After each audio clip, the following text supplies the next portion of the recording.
Large parts of that game were painfully awful. But my God, we needed that. Badly needed that. Now let's go on a good run again.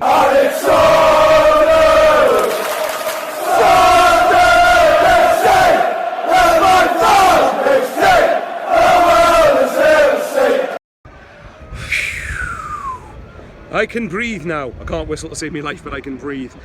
There you go, 1-0 to Sunderland. The second time we played against someone who destroyed us in the away fixture, and we managed to get our own back in the home one, even though this time it was a bit less pleasing on the eye to watch. Early on in the game, I thought we were bang average. We were terrible, to be honest. I thought we sat back against Portsmouth too often, gave them too much respect. But again, I didn't think Portsmouth created all that many great chances from what I can remember. If there's any Portsmouth fans, obviously, let me know in the comments if you disagree with me on it.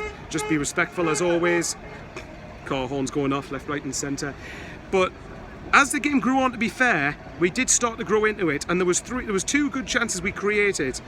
Well, I say two opportunities rather, an opportunity and a great chance before we did score. The first one was when Embleton was running through, and he was just outside the centre of the penalty box, basically, and he had two players on his left-hand side. Now, I hate greediness in football if there's better options to score.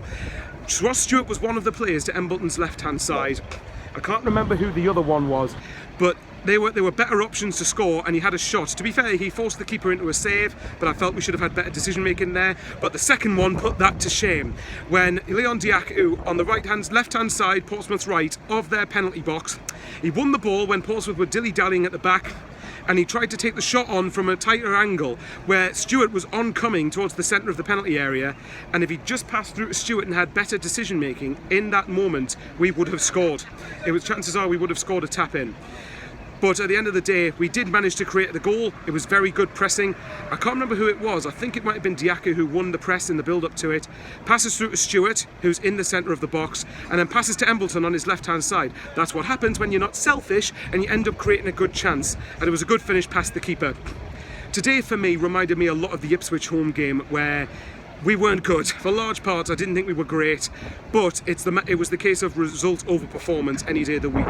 And Portsmouth, apparently their big issue is that they don't score as many goals, hence why we probably kept a clean sheet today. But regardless, Danny Barton, I had to point out his debut. I thought he looked solid. I thought that it was down to him. I think I was a bit more confident that we were going to keep a clean sheet, even though towards the end of a game I'm always nervous. I'm always like bricking myself.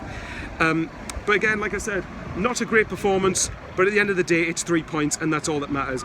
But we've got a run coming up now where we've got teams in the bottom half. This is where we can't afford to drop points. By all means, these next few games doesn't determine alone whether we are going to be in the top two or not. And we're in the top two, thankfully, thanks to Morecambe doing us a favour.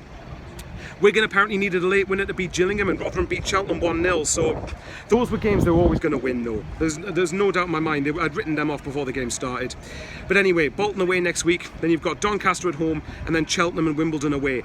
Out of that, you need 10 points really, I think, if you're going to, because we will drop points in one of them because it's Sunderland. We never do it the easier way.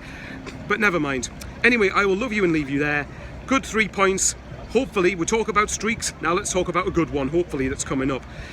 18 huge games left to play. Let's just keep going. How are the lads?